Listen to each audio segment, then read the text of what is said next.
all right, is not trusting.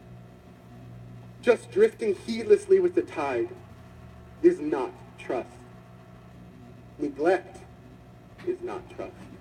Trust is something positive. It is a real something, not a mere happen so or maybe so. It is a definite attitude of soul and mind, a realization of our own need and of God's sufficiency. It is the reaching out and anchoring ourselves in God. Trust does not mean shutting our eyes to the facts. There's no such thing as blind faith.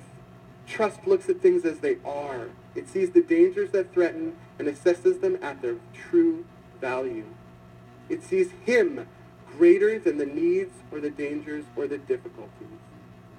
It looks beyond and sees God, its all-sufficient help, and it does not shrink before them. In our two stories of Abraham and my friend, trust is the ability to be in the midst of losing it all and believing that it is not the end of the story. To be in the midst of suffering and be willing to step out again and expose yourself to the potential of additional suffering because love is worth it. Love is stronger than death. Abraham's relationship with God taught him to rely completely on God. Abraham did not serve God for what he would receive from him. He served God because of who he learned that God was. My friend learned this through his terrible ordeal to trust this very same God. We've spent this quarter talking about Abraham listening to God, which honestly at times he didn't, just like us.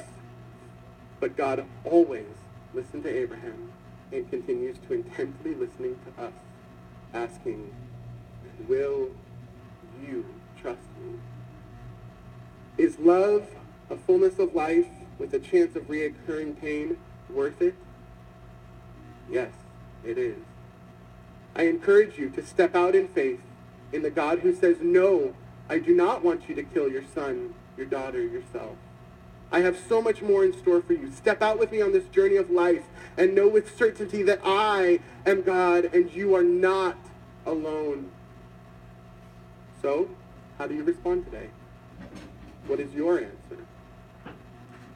Even if you're not ready to answer, maybe you can focus on the idea that God is listening to you. God is walking beside you, offering his trust to you whenever you are willing to accept it. The only thing left to touch on is, how do you get to the place where you can wholly trust this God? I believe it is the same for how you learn to trust those around you. You must spend time with them, and in turn, you must spend time with him.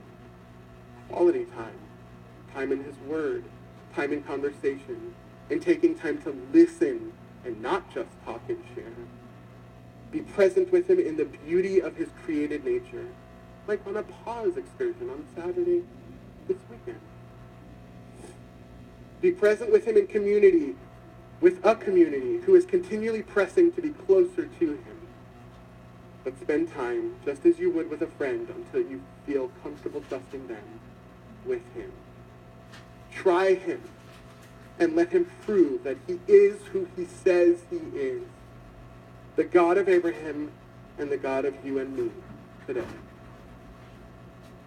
As we wrap up this quarter and we wrap up this year, not school year, sorry y'all, year, calendar year, at times being unsure of who we can trust, with all the noise around you, may I invite you to take this upcoming holiday season to really get to know him, to sit in the stillness and share with him, to read his word, his life-altering stories, and listen to him. Discover his promises and allow them to open your heart and to trust in him. Look back and see how he has blessed and kept his promises before, and pour your time into him to get to the place where you can say, yes, I will trust you, Lord. Please bow your heads with me. God, I thank you for this morning. I thank you for this challenge to trust you. And I thank you for every individual heart and soul and mind in this place. May you continue to reach out and let it be known through people, through your word, and through experiences of how deeply you care for us and love us. May today be a day where we can get to the place where we will say, yes, Lord, we trust you. We ask all these things